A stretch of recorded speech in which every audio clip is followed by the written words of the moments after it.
We're going to move quickly to Dodgers. Is that what we're doing? I got okay. a quick Dodgers question for you, Jerry. So, we talk about the Dodgers. We have guys like Tyler Glasnow right now, Yamamoto also in the rotation. But a guy that I feel like kind of gets forgotten about on his way back from the rehab assignment, hasn't pitched in 22 months.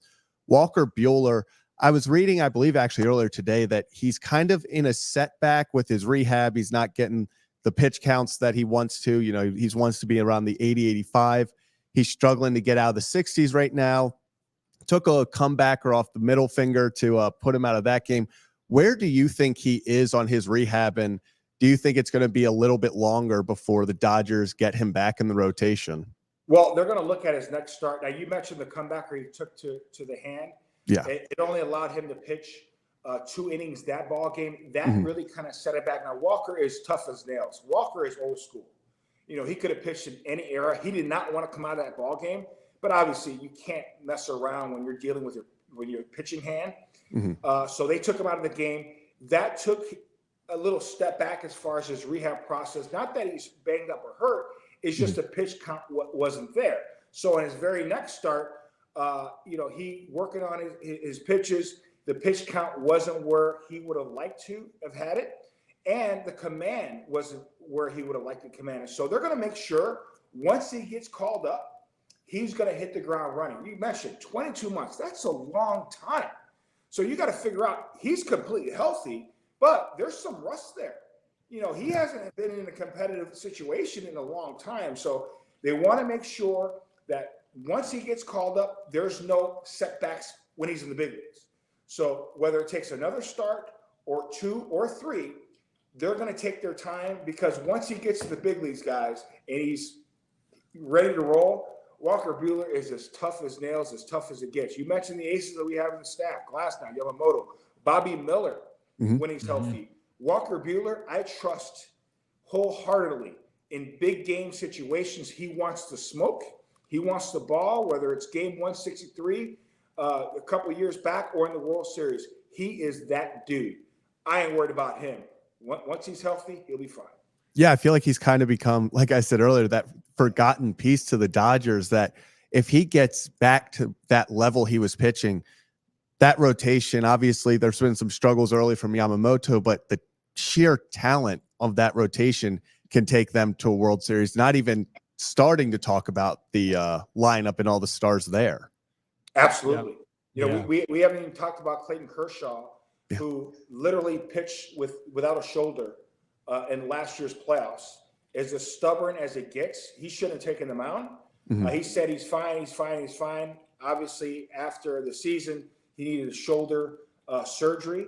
Now he's 100%, feels great. Now we're going to start the process of him building up. I'm anxious to see him now pitch, because the last year and a half or so, he really wasn't right as far as his health. Now he's completely healthy.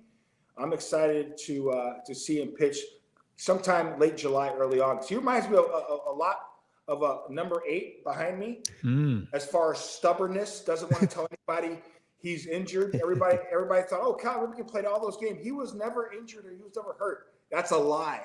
Cal was hurt a lot. He was injured, but he was so stubborn, he had to go out there and play. Clayton Kershaw is similar in that regard. He wants to be out there with his teammates. Yeah, I agree. It's a certain mindset.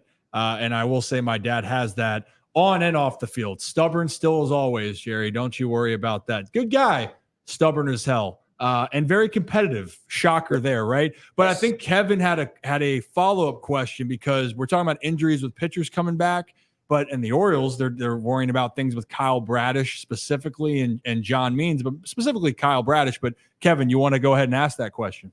Yeah, Jerry, the big topic, or one of them in baseball, is those pitching injuries, the elbow soreness we've seen. And now I know Tyler Glasnow, he had the surgery, the Tommy John, in 2021. He's come back, obviously, through 8 innings of no run ball a couple days ago.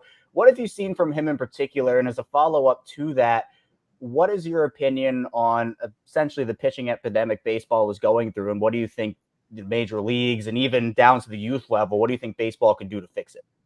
Well, that's 2 great questions. First, on Tyler Glasnow. Tyler Glasnow looks incredible, around 9,800 miles an hour. His best pitch Talk about the 100-mile-an-hour fastball. His best pitch to me is a slider. I mean, it looks like a fastball. When it's on, that's why he gets so many swings and misses, and he gets a lot of big league hitters, good big league hitters, to chase. The Mets were just in town. They were red hot, and he shut them down. Tyler had one hiccup. That was a start against the Nationals. He was sick, did not feel well, but he still took the hill. Outside of that start, he has been absolutely dominant.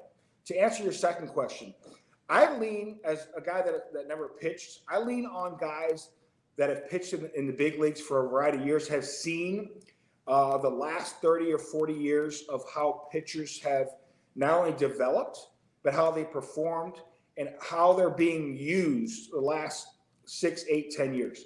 I just talked to Todd Stottlemyre, who comes from the Stottlemyre family. His father, Mel, a legendary pitcher for the Yankees, legendary pitching coach for many years, his brother, Mel Jr. as well. Todd was saying that it is an epidemic.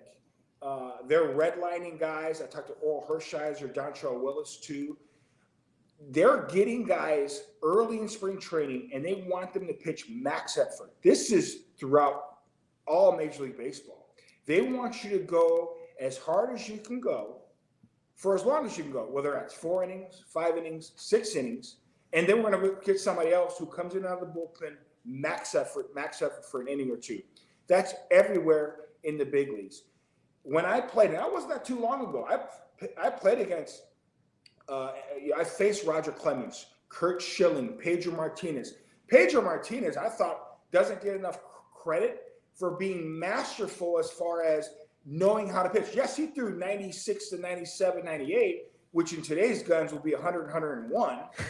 He also had incredible breaking ball, outstanding changeup, and he will throw that BP fastball on occasion. I think that's the pitch that guys like CC Sabathia really use, that BP fastball where he throws 96, 97 miles an hour, but now I'm sitting 2-1, 2-0. I'm going to get this fastball, and he throws that 91-mile-an-hour fastball on the black where in your mind, he throws 97, and you get him to roll over. That's pitching.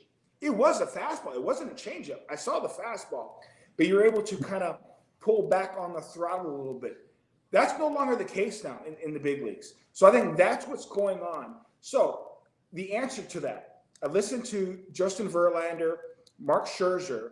They need to figure out a way to incentivize pitchers going deep in the ball games. And they thought of an idea where if you take your pitcher before the sixth inning, you lose the DH. Now, I think that could be a little drastic, but at least it gets the ball rolling on the discussion. I kind of like that idea. Now, I'm with the Dodgers. Guess who's the DH for the Los Angeles Dodgers? The Big Show. Yeah. Shohei Ohtani. So I'm not crazy about that idea, but I love the conversation. They need to incentivize the starting pitcher going deeper in the ball games.